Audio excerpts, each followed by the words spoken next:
عمری توی قصه ها اسم تو زدم صدا، سهم کاظمینته سرپناه هر گدا.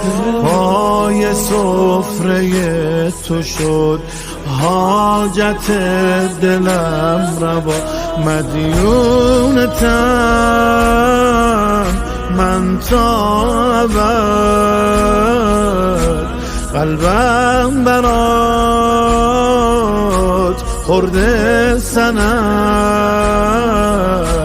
یا حضرت کاظم مدد. توی سختی‌ها راهی که از همه بهتره، کلید حل هر مشکلی سفره موسی بن جعفره.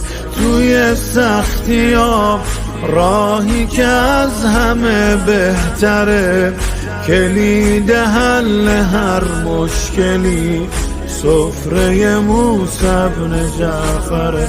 اغثنی یا باب الحوائج یا موسی بن جعفر، یا موسی بن